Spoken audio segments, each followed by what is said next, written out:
Hundreds of Dick Smith stores will close their doors, resulting in 3,000 employees losing their jobs, after no reasonable offers were made for a new owner to save the electronics retailer. Courtesy 7 New. Most of those illnesses could have been survived. There was one disease that mattered. A disease that ate away at Dick Smith Electronics and shows why retail collapses will continue to happen in Australia. Time and time again, Dick Smith made many unhealthy choices. The only fatal one in retail is to stock things customers don't want. The Dick Smith saga is long and fascinating. From an independent store it became part of the Woolworths empire, and was eventually savaged by the rise of online electronics retailers.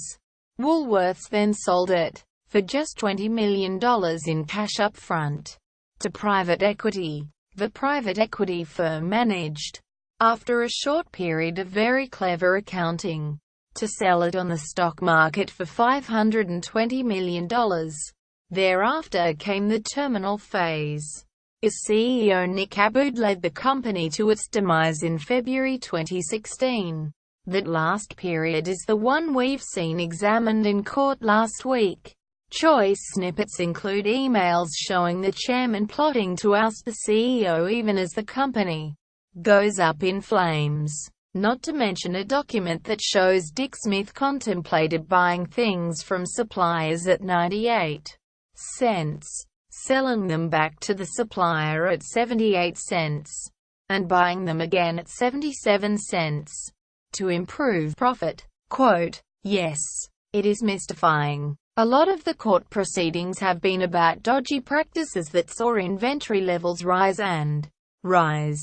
Dick Smith was buying products because the suppliers would give them rebates. For example, they buy $10 of stock. The supplier gives them $1,000 in rebates. They put that in the accounts as profit. That may well be legal, but the problem for the survival of the business is not the accounting. The problem is letting rebates distract you from what retail is actually about. Retail is ludicrously simple on one level. Buy something, move it somewhere more convenient, sell it for more than you paid. Easy, right? The complexity is those pesky customers. The perennial problem of retail is predicting in advance what customers will want. The fast-moving world of consumer electronics is like fashion retail. Prediction power is the heartbeat of the business. You can be dreadful at everything else, but if you can stock something we will really want, you can succeed. In this context, CEO Nick Abood's decision to not promote Apple products seems like madness. Dick Smith was trying to sell TVs with its own brand. It could have been a good idea if the Dick Smith brand was desirable, but it ain't. Even Tomlinson, a member of the Dick Smith Electronics board, admitted he wouldn't touch the rubbish they were selling. I myself wouldn't buy a Dick Smith TV. I also observed products like phone brands and the like. I just don't know who was going to buy them.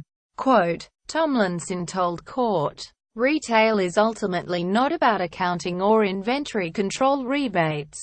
It's about understanding people. If you can read them well enough that you know what they will want, you will thrive. Buy 12 years worth of own brand batteries, like Dick Smith did, and you will fail. And this is why retailers will continue to go bust in Australia.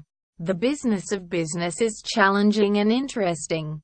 Accounting, inventory management, cost control. It is tempting to get excited about focusing on that. But the most fundamental job is even harder.